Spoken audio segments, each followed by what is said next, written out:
Oftentimes, when I am reflecting on life or just reflecting on how far God has brought me and where He's getting ready to take me, just as Jamar Cook, just Jamar Cook.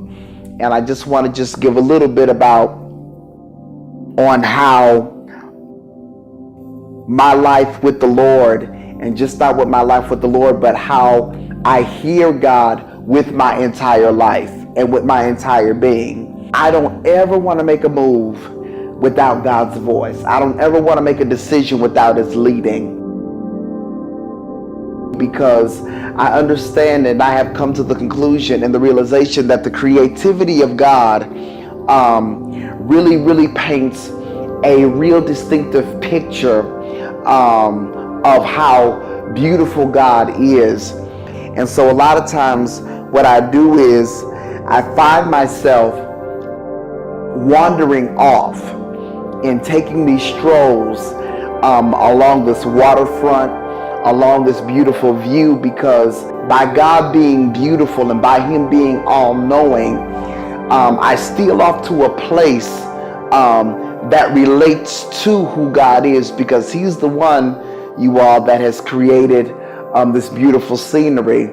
I'm coming here to get things off of my chest. I'm coming here, to just tell God all about my troubles, things that I may face that others may not know about. And so when I come to this spot, this particular spot, and when I'm roaming and when I'm just going along, the jogging path, and when I'm looking at the waterfront and plus the waterfall that shoots up and down, I always find myself, like I said, reflecting on my journey. By me reflecting on my journey, I'm opening up to God, and I'm opening up, get this, to the heart and even into the mindset of God, so I can hear God clearly. But what works for me is this, is getting into a quiet place and getting acquainted with God's creativity. Because get this, when you're prophetic and when you have a prophetic insight, just not in regards to you, but when it comes down to the nation and the government and this generation and all of that prophetic stuff, there's a part of you that does not want to be, how can I put it? There's a part of you that does not want to get lost.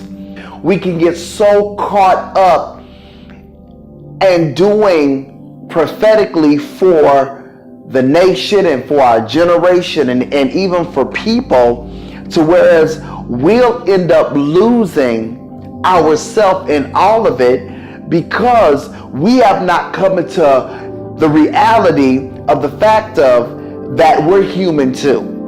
And and this is also how you're able to get acquainted with God's voice, is when you can shut out the whole day, when you can shut out the problems that you're faced with, when you can shut out confusion and negativity, and you can come to a place and get away to a place where God's creativity is, and you can vent before the Lord. And that's how you're able to hear God. That's how you're able to know who God is in your personal life. Once when you get acquainted with God's voice, and when you can shut everything out, when you can shut the noise out, and when you can just be yourself. And that's another way how you can really hear God. Be yourself. Be yourself. Because when you are yourself before the presence of God and even before His creativity, get this, you'll be able to hear God much more clearly, and then God will be able to trust you with His voice. God bless you and praise the Lord. This is yours truly, Prophet and Pastor Jamar Cook from the Azusa House of Fire International Evangelistic Ministries, where we are located 3401 Remington Boulevard in the city of Bolingbrook, Illinois. We are a kingdom-minded ministry, reaching the lost at any cost, and we are igniting a generation with God's kingdom fire. Feel free to come and worship with us and join us at any and all of our services. We are on Facebook, and you can look us up under Azusa House of Fire Ministry.